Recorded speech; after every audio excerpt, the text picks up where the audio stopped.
시편 86편은 다윗의 기도문을 기록하였습니다. 이 시가 언제 어느 시기에 어느 배경으로 기록되었는지는 사실 성경을 통해는 알 수가 없습니다. 불분명합니다. 하지만 내용을 읽어보면 1절 보면 여호와여 나는 가난하고 궁핍하오니 주의 귀를 기울여 내게 응답하소서. 1절부터 굉장히 긴박하다는 것을 알 수가 있죠. 85절에서는 하나님께 감사하는 포로된 자를 돌아와서 감사하는 내용이었는데 86절에 갑자기 다윗이 등장하면서 다윗이 굉장히 긴박합니다. 이걸 어떻게 해야 됩니까? 하나님 빨리 나를 도와주십시오. 제가 부르짖는 기도에 응답해 주십시오라고 굉장히 간절한 기도문으로 시작을 합니다. 지금 다윗의 목숨을 노리고 있는 절체절명의 위기에 있다라는 것이죠. 이 위기상을 어떻게 벗어나야 될까라고 생각을 다윗은 제일 처음 했던 게 바로 기도였습니다. 다윗은 굉장히 유명하죠. 어떤 걸로 유명한가요? 싸움을 잘했던 걸로 유명하고요. 제일 유명한 것은 기도의 사람이었다는 걸로 굉장히 유명합니다. 다윗은 기도로 시작해서 기도로 끝맺음했던 사람입니다. 무엇을 하든 기도로 시작을 했던 사람입니다. 심지어 전쟁에 나갈 때도 하나님 제가 이 전쟁을 해야 될까요? 말아야 될까요? 하나님 저 나라를 제가 침략을 해야 될까요? 말아야 될까요?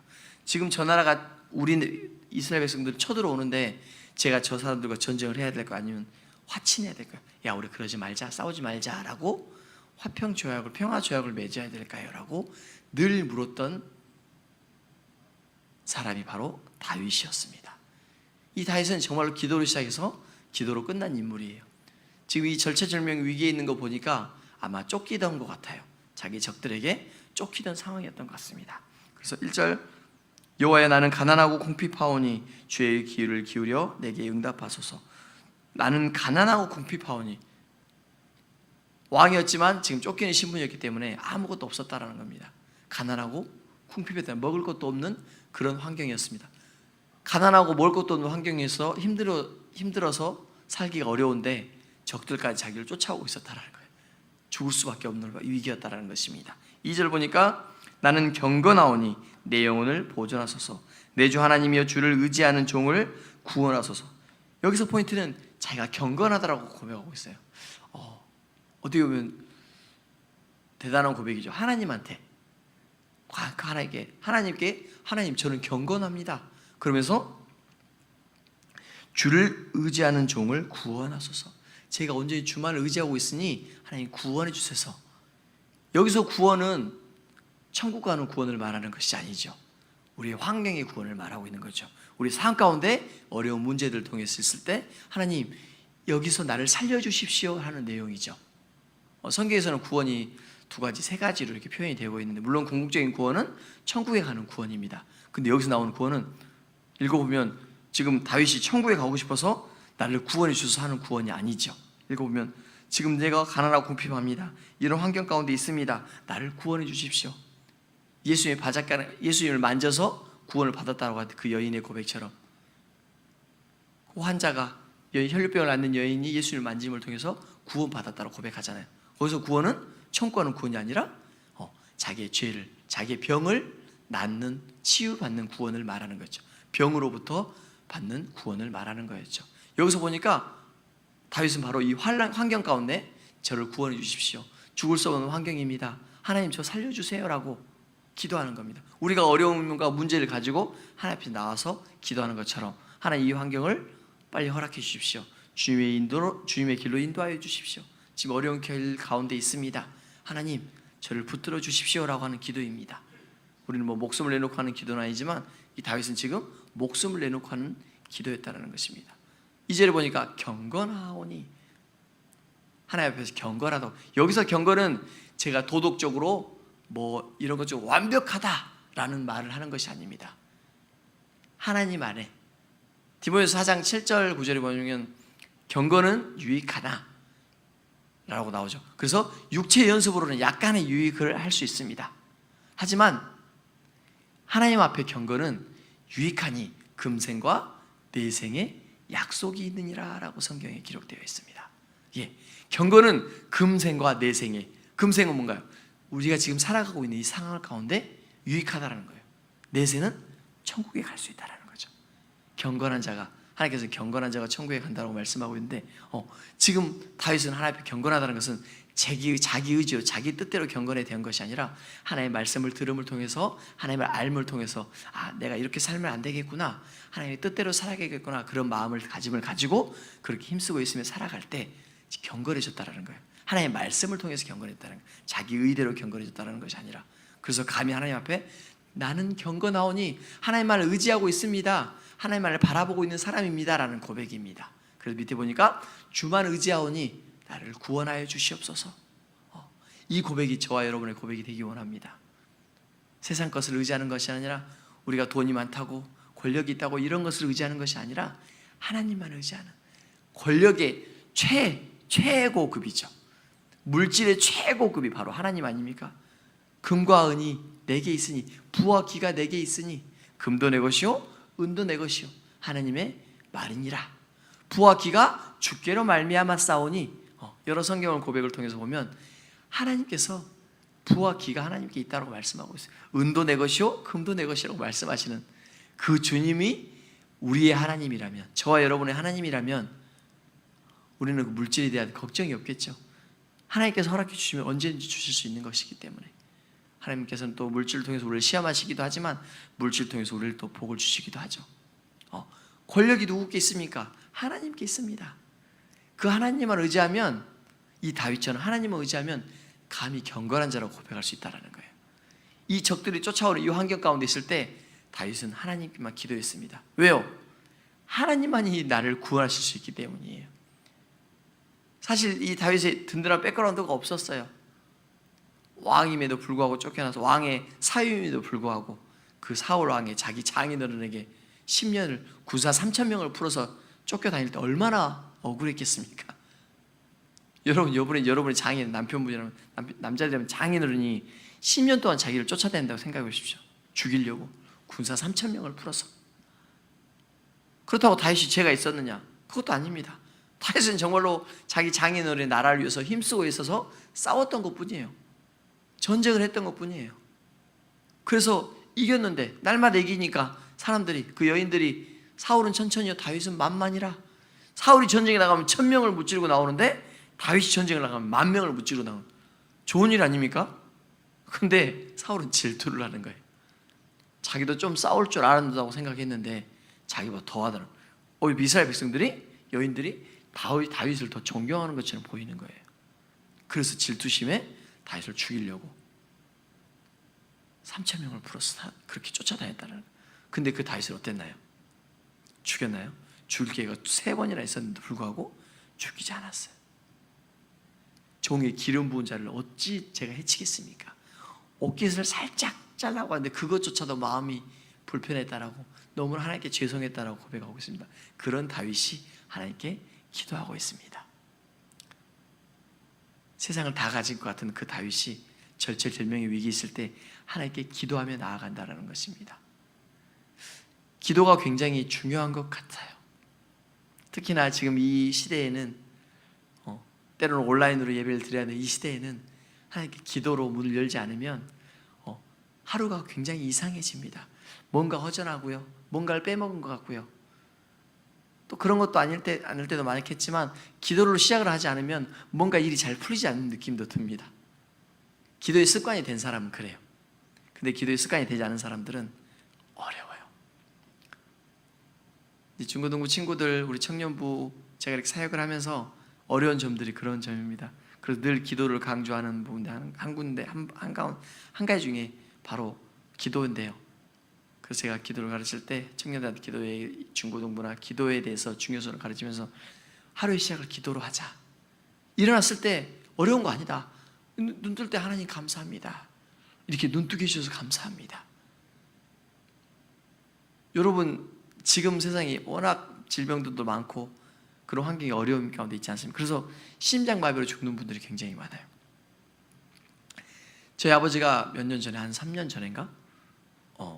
그 보고를 잘못 드셔가지고, 보고를 이렇게 독을 이제 딱 빼고 이렇게 깨끗하게 씻어서 이렇게 드셔야 되는데 그렇게 못하고 아는 지인분이 보고를 잡았다고 했어요. 그걸 원래 보고는 전문점에 가서 먹어야 되거든요. 저도 말을 들어보니까 전문위원이면 그 자격증 있는 사람만이 칼질하고 다뤄가지고 해서 먹어야 된대요. 근데 아는 지인분이 잡았다고 해서 그냥 독을 채가 원래 그걸 흐르는 물에 뭐 몇 시간 동안 이렇게 씻겨서 이렇게 해야 된대요. 그렇게 안 하고 그냥 드신 거예요. 물론 그 전에 드셨었대요. 근데 드시고 나서 집에 오셨는데 일어나질 못하는 거예요. 근데 보고는 멀쩡하대요. 근데 사람이 마비 되니까 움직이지 못하고 말을, 여기서부터 마비가 되기 시작한대요. 그러니까 말을 못하는 거예요. 움직이는. 제 아버지가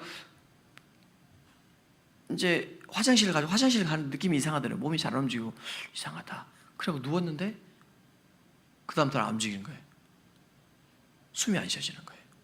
숨이 안 쉬어지는데 숨이 안 쉬어진다고 말을 해야 되는데 말을 못하는 겁니다. 저희 어머니는 항상 저녁에 이제 요양보호사 일을 하시는데 새벽기도 가셨다가 기도하시고 바로 출근하셨다가 저녁에 들어오셔서 밥 차려드리고 저녁에 또 항상 기도하러 가시거든요. 11시, 12시까지 기도하시다가 오시는데 그래서 그날도 식사 차려드리고 제 아버지 식사하셨으니까 그러고 이제 가시려고 했는데 그날은 저희 어머니가 왠지 좀 이따 가고 싶더래요. 교회를. 그래서 조금 이따가 뭐 좀 드시고 이따가 가려고 하는데 제 앞에 아버지가 옆에 주무시는데 뭘 하시는 것 같아요. 여보 뭐라고 그러냐고, 왜 그러냐고. 근데 막 그러면서 자세히 들어보니까 숨이 안 쉬어진다고, 숨이 안 쉬어진다고 그런 거였어요. 그때 만약 저희 어머니가 교회에 가셨다면 아마 저희 아버지는 이 세상 사람이 아니었을 겁니다. 왜? 숨을 쉴 수가, 옆에 아무도 없으니까 말도 못해, 움직이지도 못하니까. 저희 할머니가 이렇게 옆방에 계셨죠. 그러니까 뭐 어떻게 하겠습니까? 원래 복을 듣고 중독이 되면 그렇게 죽는데요. 정말 고통스럽대요. 왜요? 신장마비 한 번에 숨을 못 쉬어서 죽는데 복을 먹으면 목이 점점 부어가지고 숨을 못 쉬게 점점 부어가지고 조여온대요. 근데 정신은 말짱한 거예요. 그러니까 멀쩡한 상태에서 숨을 못 쉬어서 움직이지 못하고 마음속으로만 괴로워하다가 죽는 거라고 하더라고요. 네, 감사하게도 제 어머니가 기도하러 좀 이따 가심을 통해서 보고 깜짝 놀라가지고 119 신고해가지고 막 119 차가 와서 저희 아버지를 데리고, 그때 저희 교회 집회할 때였거든요. 그래서 제가 막 집회 끝나고 가서 전대병원에서도 병간호 하다가 또 와서 이렇게 집회했던 게 기억이 나는데, 예, 기도라는 게 우리가 심장마비가 와서 죽어버리면, 심장마비 쭉 죽어버리면 그 다음 날에 일어날 수가 없지 않습니까? 얼마나 감사한가요? 하루에 딱 눈 떴을 때 우리가 살아있다라는 것이. 늘 사람들이 세상에 우스갯소리 하는 말이잖아요. 태어날 때는 순서가 있어도 죽을 때는 순서가 없다라는 말. 제가 장례실 다니면서 참 많이 느끼는 겁니다. 나이 드셔서 돌아가신 분도 많죠. 하지만 사고로, 질병으로 정말 어린아이인데도 일찍 죽는 친구들을, 어린아이들을, 젊은 사람들을 많이 봅니다. 순서가 없구나. 아침에 딱 눈을 떠, 새벽기도 올려고 눈을 떠, 알람 소리에 눈을 떴을 때 얼마나 감사합니까? 그때 하나님 감사합니다. 하나님, 제가 이렇게 눈 뜰 수 있게 해서 오늘 하루의 시작을 하기 위해서 하나님 감사합니다. 청년들하고 중고등 친구 제 아이들을 이렇게 가르칩니다. 기도 별거 아니다. 하나님과 대화하는 거다. 하나님 감사합니다. 오늘 하루도 지켜주세요. 이렇게만 해도 된다 라고 가르쳐요. 그래서 대표적인 기도 인물을 바로 전 다윗을 듭니다. 다윗은 기도로 시작해서 기도로 끝나지 않았냐? 오늘 86절 마지막 절에 보니까 17절 은총의 표적을 내게 보이소서. 그러면 나를 미워하는 그들이 보고 부끄러워하오리니 여호와여 주는 나를 돕고 위로하시는 이시니라. 여기서 이 마지막 구절이 무슨 내용입니까? 하나님, 내 적들이 있는데 나를 미워하고 시기하고 질투하는 사람들인데 저들에게 나에게 은총의 표적을 내게 보여주십시오. 하나님 믿는 사람이 이렇게 다르구나라는 걸 나에게 보여주십시오. 나가 이렇게 잘 되는 모습을 보여주십시오. 내가 잘 먹고 잘 살려는 것이 아니라 하나님 믿는 사람 다르네 라고 다른 사람을 통해 부끄럽게 하기 위해서입니다. 하나님, 내 유익을 위해서 그런 것이 아닙니다. 하나님 유익을 위해서 그런 거. 하나님 진짜 살아계심을 저를 통해 나타내 주십시오. 표징을 보여주십시오 라고 말씀하고 있는 구절입니다. 그러면서 그들이 보고 부끄러워하오리니 여호와여 주는 나를 돕고 위로하시는 이시니이다. 하나님 우리를 돕는 자라고 말씀하고 있습니다. 성령을 말하고 있는 거죠. 보혜사라는 것이 바로 그 뜻입니다. 우리를 돕는 자, 우리의 증인, 우리의 변호인. 우리가 재판을 받을 때 옆에서 변호사가 어떻게 합니까? 우리가 말하지 않아도 변호인이 다른 상대편에서 저 사람 이런 죄를 지었습니다, 저 사람 이렇게 징역을 1년, 10년 이렇게 해야 됩니다 라고 할 때 옆에서 변호인이 아닙니다. 이 사람은 그런 사람이 아닙니다. 그런 죄를 지었을지라도 이렇게 죄를 위해서 자기가 고백하고 열심히 다시 살아가려고 하지 않습니까? 이렇게 그 정도로 형량을 때리면 안 됩니다. 그 정도로 이 사람이 잘못한 것은 아닙니다 라고 우리를 변호해 주는 사람, 그걸 변호사라고 말씀하고 있습니다. 하나님께서는 보혜사 성령을 통해서, 예수님께서 고백하죠. 내가 가야 보혜사 성령이 온다라고. 보혜사 성령은 우리를 돕는 자를, 우리를 도와주는 자라는 거예요. 우리가 일상생활 하다 보면 어떤 상황에 붙을 때 어떻게 해야 되지? 이걸 내가 어떻게 해야 되지? 생각할 때 하나님의 말씀을 떠오르게 하잖아요. 맞아, 성경에 보니까 우리가 이렇게 살아야 돼. 하나님의 사람은 이렇게 하면 안 되지. 하나님의 사람은 거짓말하면 안 되지. 하나님의 사람은 정직하게 살아야지 라고 우리 말씀 마음 가운데 머리 생각으로 떠오르게 한다는 거예요. 그게 바로 보혜사 성령이 하는 거예요. 성령님을 통해서 우리를 구원해요. 그래서 우리가 늘 기도하는 것 중에 하나가 뭐죠? 성령이 충만하게 하시옵소서. 그 말은 우리 안에 성령이 충만하면 우리가 무슨 결정을 하려고 할 때 늘 하나님의 말씀이 떠오르는 거예요. 하나님의 사람이 이렇게 해야지, 저렇게 해야지. 떠오를 때 우리가 그 길대로 행할 수 있는 거예요. 성령이 충만한 자는. 17절 보니까 여호와의 주는 나를 돕고 위로하시는 이니라.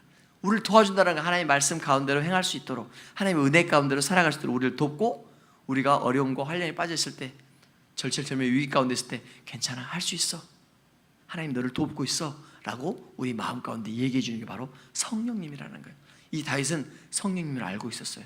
그래서 우리를 돕고 위로하는 자라고 말씀하고 있는 게, 하나님의 역할 중에 하나가 성령 하나님이지 않습니까? 그 성령 하나님을 말씀하고 있는 겁니다. 저 여러분 삶 가운데, 오늘 하루의 삶 가운데도 성령 하나님께서 역사할 줄 믿습니다. 어디를 가든지 무엇을 하든지 무슨 생각을 하든지 성령님 나와 함께하여 주시옵소서. 성령님 도와주시옵소서. 저는 아무것도 할 수 없는 미약한, 나약한 사람입니다. 주님이 성령님을 통하여 동행하여 주시옵소서라고 오늘 하루 고백할 수 있는 저 여러분 되길 주님을 간절히 소망합니다. 올해 하루 삶 가운데 주님의 은혜만을 구하는, 주님의 은혜로 시작해서 은혜로 마무리할 수 있는 주님의 저와 여러분 되기를 주님을 간절히 축복합니다. 우리 함께 기도하겠습니다.